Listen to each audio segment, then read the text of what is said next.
도형 2번 파일을 열어본 모습입니다. 2번 슬라이드를 선택을 하시고 도형에 문자를 입력해 보겠습니다. 도형을 선택한 상태에서 바로 내용을 입력하면 문장이 도형에 입력이 됩니다.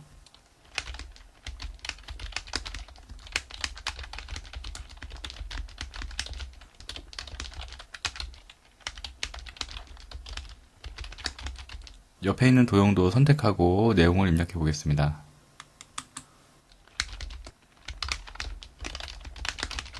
이렇게 작성이 끝났는데요. 이 도형의 색상이 노란색이다 보니까 흰색으로 설정되어 있는 글꼴 서식이 잘 눈에 띄지가 않습니다. 이곳에 있는 글꼴 서식을 수정하기 위해서 수정을 원하는 일부 영역을 이렇게 드래그를 합니다. 블록 설정을 했을 때 나타나는 이 미니 도구를 통해서 여기에서 서식을 바꿀 수도 있는데요. 글꼴 색을 한 이런 정도 느낌으로 체크를 했습니다. 나머지 블록 설정을 또 하시고요. 여기에 있는 글꼴 서식은 이 홈 탭의 글꼴 그룹에서 한번 바꿔보겠습니다. 이렇게 바꾸고 굵게, 기울인 꼴, 밑줄, 텍스트 개체 틀에 있는 일반적인 문장을 수정하는 것과 동일한 방법으로 도형 안에 삽입된 문장의 글꼴들도 수정이 가능한 것을 확인할 수가 있습니다. ESC키를 눌러서 이렇게 선택 자체를 해제할 수가 있고요. 이곳에 있는 선택이 이렇게 실선으로 되어 있는 상태에서는 글꼴 서식을 변경을 할 때 한 번에 해당 글꼴들이 이렇게 바뀌는 것을 확인할 수가 있습니다. 3번 슬라이드를 선택해 보겠습니다. 이 도형을 하나 선택을 하시고 서식 탭에 가보시면 도형 스타일 그룹에 이 목록이 있습니다. 이 자세히 버튼을 눌러보시면 여러가지 목록 스타일을 선택할 수가 있는데요. 커서를 가져다 대는 것만으로도 이 스타일을 적용했을 때 어떠한 느낌일지를 확인을 할 수가 있습니다. 마음에 드는 목록을 선택하겠습니다.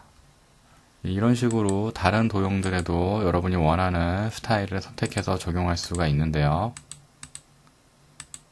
이곳에서 제시되는 어떤 스타일의 채우기 색상과 윤곽선 색이 마음에 들지 않는다면 여러분이 도형을 선택하고 따로 도형의 채우기 색, 윤곽선을 조정할 수가 있습니다. 이 채우기 목록을 선택을 하시고 역시 커서를 갖다 대는 것만으로도 채우기 색이 변경됐을 때의 느낌을 확인할 수가 있는데요. 만약 이곳에서 제시되는 색에 여러분이 마음에 드는 것이 없다면 다른 채우기 색을 눌러서 이 색상자에서 여러분이 원하는 색을 선택하고 확인을 눌러서 적용을 할 수가 있습니다. 이 채우기 목록을 다시 보시면 스포이드라는 항목이 있습니다. 이것을 선택하시고 다른 지점을 선택을 하시면 그 선택된 지점의 색상으로 채우기 색상이 변경돼서 적용이 됩니다.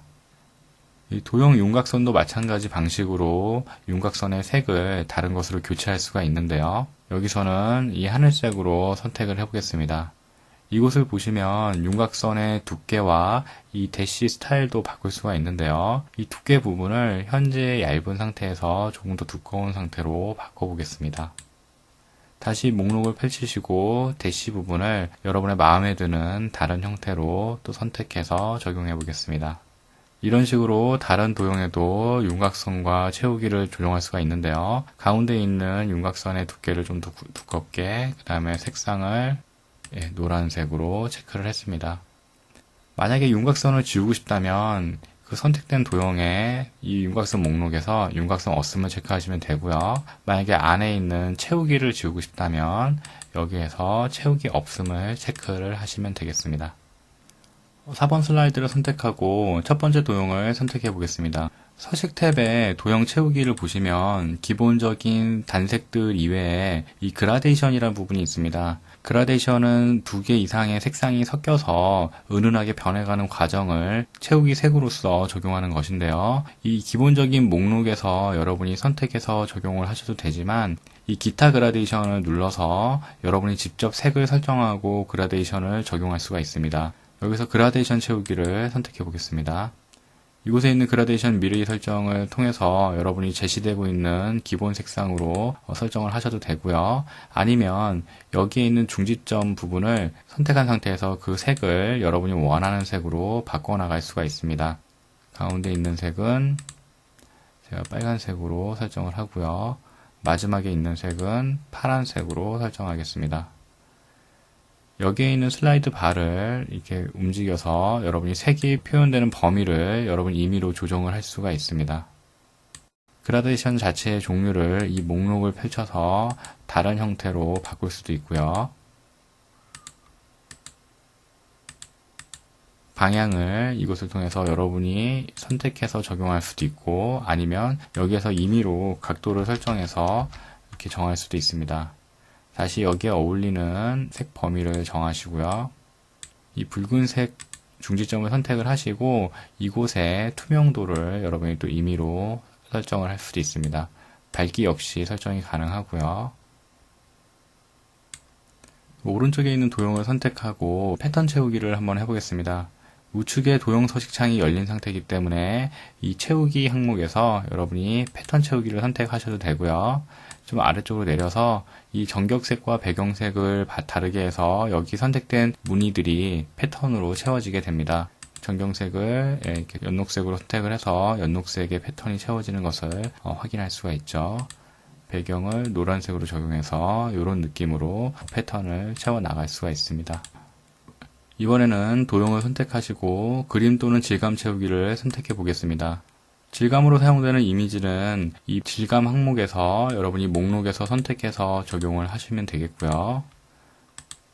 만약에 여러분들이 이미지를 따로 가져와서 적용하는 경우라면 이곳에 있는 파일을 선택해서 적용을 하시면 됩니다. 일단 도형이 선택된 상태에서 마우스 오른 버튼 누르시고 맨 뒤로 보내기를 눌러서 뒤로 보내시고요. 그 앞에 있는 도형을 선택하고 그림 또는 질감 채우기를 다시 한번 해보겠습니다.